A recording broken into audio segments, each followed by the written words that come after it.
હતું મને તો ડાર્ટ્સ એ જે ઇમ્પોર્ટન્ટ ચીજ છે એનું અગર સમજો તમારે 4 ડાર્ટ્સ નું બ્લાઉઝ બનાવવાનું છે તો 4 ડાર્ટ નું બ્લાઉઝ ના વાસ્તે તમારે શું કરવું પડશે એ મેં તમારે સમજાવું છું. હવે આ આપનું બ્લાઉઝ છે. હવે આ બ્લાઉઝ ના ઉપર છે ને તો આપણે ખાલી બેસિક ડાર્ટ ખબર છે કે બેસિક ડાર્ટ કા આવે છે. હા, તો એના અંદર આપણે શું કરવું પડશે, વેસ્ટ લાઇન ડ્રો કરવી પડશે. તો વેસ્ટ લાઇન ના હિસાબથી આ વાળું જે મેજરમેન્ટ છે ને તો આ 12 ઇંચના ઉપર વેસ્ટ લાઇન આવી રહી છે. આ વાળું આ 12 ઇંચ પર આપની વેસ્ટ લાઇન આવી રહી છે અને આપણે વેસ્ટ લાઇનના હિસાબથી આપણે ફિટિંગ આપીશું. હમણાં આપણે પછી આની વાત પછી કરીશું. હમણાં આપણે ખાલી આની વાત કરીએ. હવે આના હિસાબથી આપણે ખબર છે કે ફિગર બ્રોડ એટલે એપેક્સ ટુ એપેક્સ કેટલું લેવાનું આપણે ખબર છે. અહીંયા લેવાનું છે 4 ઇંચ ને તો 3.5 ઇંચ. હા, તો હવે તમે બંને બાજુ ફિટિંગ વાસ્તે અગર આ સમજો 34 છે અને આ 30 છે તો તમારે 5 ઇંચ 6 ઇંચની ફિટિંગ કરવી પડશે ડાર્ટમાં. તો તમારે શું કરવું પડશે, यहाँ સ્ટ્રેટ લાઇન ડ્રો કરવાની રહેશે. આપની સ્ટ્રેટ લાઇન ડ્રો કરવાની. હા, તો સ્ટ્રેટ લાઇન કેટલી આવી જોઈએ, શોલ્ડર ટુ એપેક્સ. અગર સમજો તમારું ચેસ્ટ 34 હોય 32 હોય તો તમારે શું કરવું પડશે, નીચે કેટલું ઉતરવું પડશે, ખાલી 9 ઇંચ.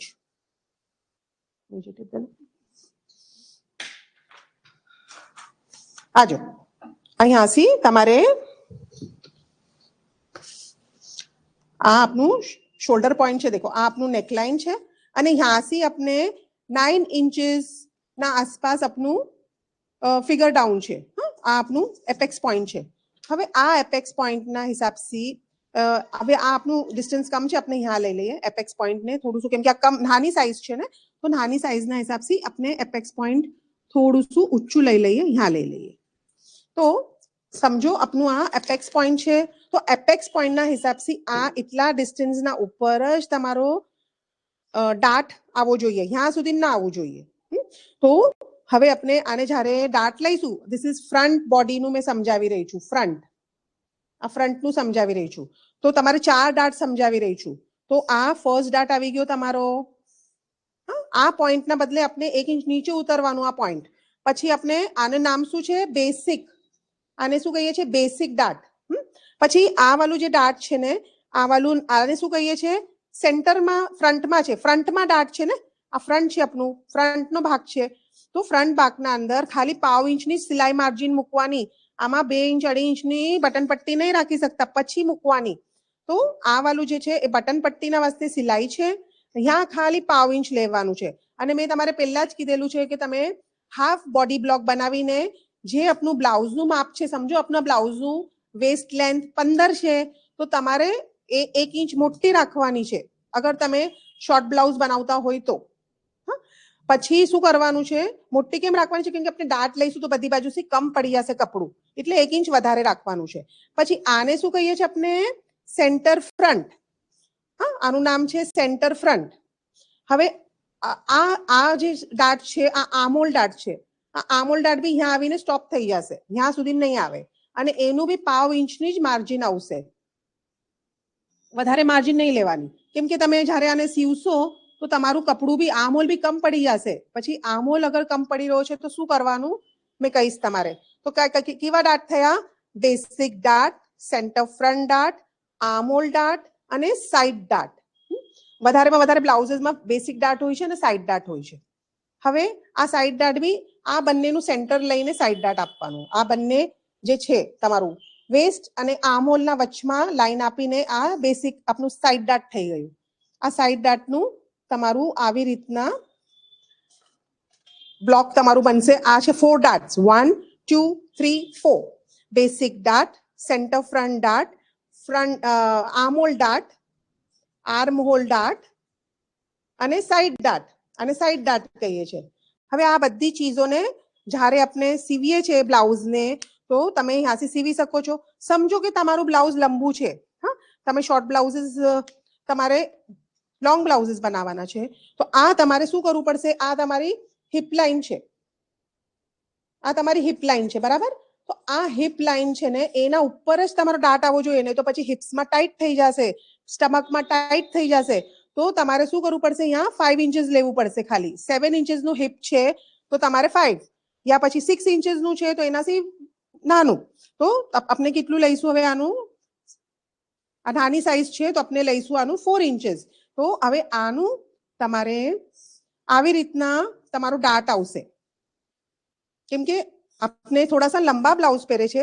લેડીઝોના જે સારીના બ્લાઉઝ હોય છે એ નાના હોય છે, એ ખાલી એટલા હોય છે બસ.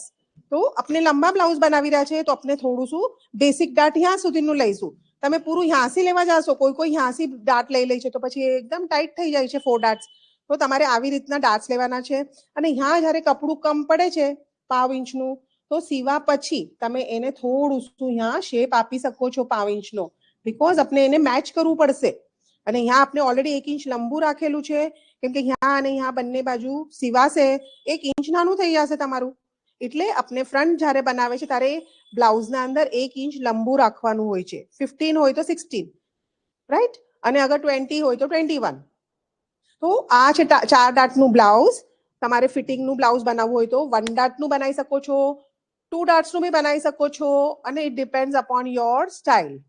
હવે આ ડાટને મેં તમારે સીવીને બી બતાવેલું છે કે તમારે એને કેમ લાગશે, સીવીને કેવું લાગશે એ બી મેં બતાવેલું છે. હવે આ વાળું જે બ્લાઉઝ છે, આ વાળું બ્લાઉઝના અંદર આપણે 4 ડાટ મેં સીવેલા છે. આ પૂરા 4 ડાટ સીવેલા છે મેં. આ બેસિક ડાટ, આ સેન્ટર ફ્રન્ટ, સાઈડ અને આર્મ હોલ. હવે એ આપણે સીવા પછી એની જે ફિટિંગ આવે છે ને, એ તમારી ફિટિંગ આવી રીતના આવશે.